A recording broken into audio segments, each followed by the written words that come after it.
That night, the moon at first cradled a soft luminescence, half revealing, half concealing the clandestine affairs of its dark realm, almost monopolizing its right to narrate about how it all began. This Kabbalistic tale could be dismissed, applying the narrow perimeters of mortal reason. But the moon had witnessed enough seasons to know that some things do happen beyond reason. That night, as the moon designed a unique stage where light and shadow played hide and seek with the manifold shades of truth and falsehood, the werewolf firmly stood, facing the intimidating royal castle of Armatadia beyond the woods. The other wolves, while patrolling the dark alleys of their wood, uneasily howled, sensing the werewolf's supernatural presence. They could feel it in their guts that he was invincible, and they shouldn't interfere with his business. That night, he then howled, rupturing the pervading silence, sending a chill down the spines of the living. Its deafening sound echoed throughout, affirming the presence of his supernatural being. But though his eyes generated a hellish fire revealing his ferocity, it, however, somehow also gave away his vulnerability. He reasoned that though in this life of his everything seemed new, everything was the same. For tonight, like all those other nights of his past lives, he would lay his claim. That night, while he stood there, burning in his own desire, his mind traveled several light years. He reminisced how he first met her, while participating in a hunting game in their kingdom of Redender. In that birth, he was a prince called Redrick by name, and she was a Princess Nina from the kingdom of Dames. Amid the game, as their eyes locked, it changed everything, for they both could feel a unique tie of belonging.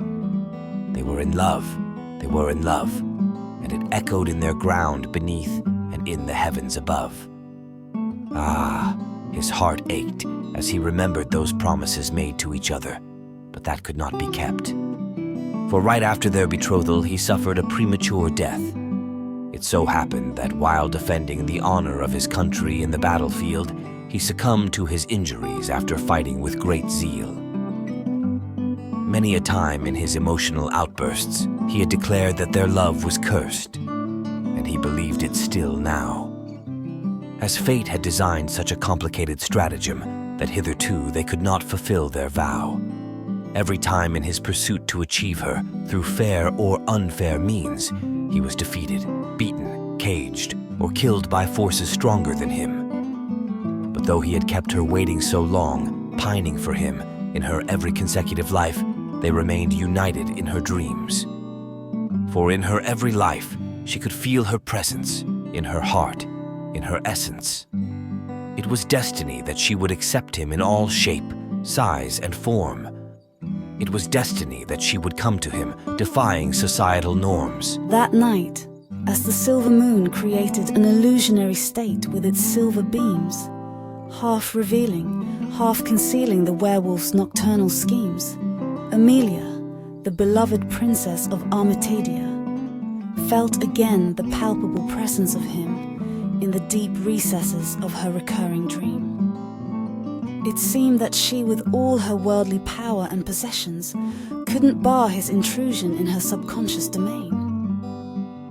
And was it not true that nowadays she almost looked forward to his invasions in her inner realm? So, though betrothed to the formidable king of 7 states, this time she did not hesitate from letting him crush her chaste lips in her dreams.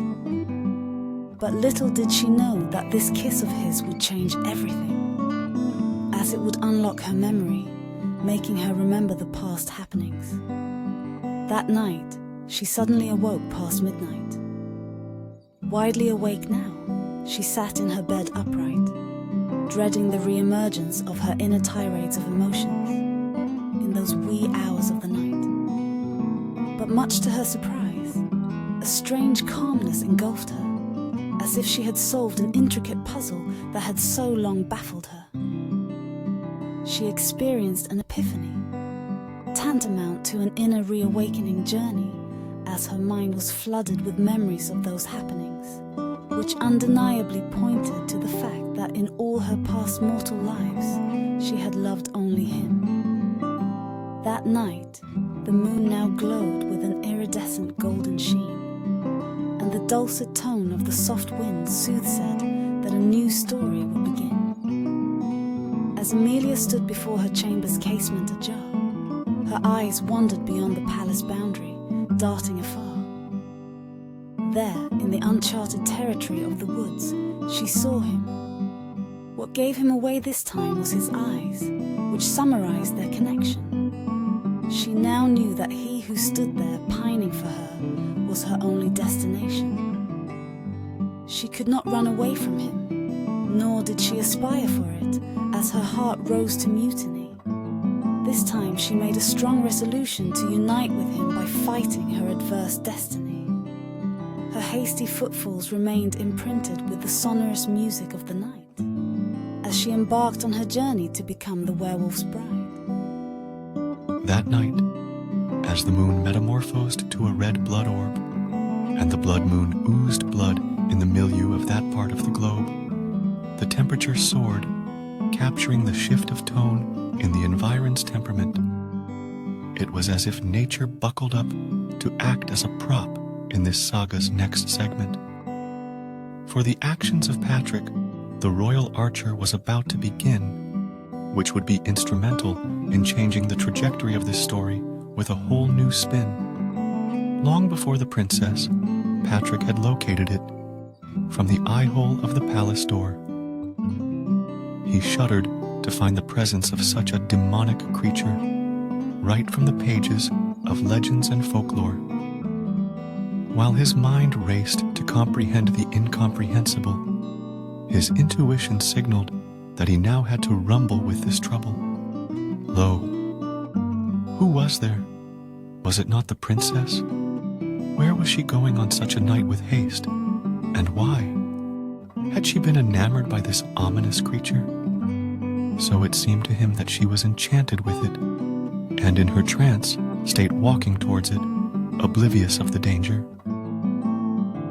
This is not a time of deliberation or indecision, for the princess must be rescued with action done with precision. So he concentrated and aimed, his silver arrow with firm determination to upset the werewolf's nefarious game. And as he finally released it with full might, in that sinister setting, a giant owl cried. That night, as the moon finally settled in the midst of foggy, obfuscating clouds, the events of the night got more shrouded in mystery beyond doubt. The werewolf, however, had seen both the princess and the arrow racing towards him, but he resolved to stand there, curious to know what this time fate had stored for him. Would fate again defeat him with its wicked schemes? Or would their love outlast their painful past, and a new dawn would begin? That night, the moon sighed and waited with bated breath along with the wolf, for fate had assigned it the role of an immaculate record tool. And as the werewolf stood there without inhibitions, and with an open heart bursting with pride, what do you think would touch him first? The lethal arrow or his amorous bride?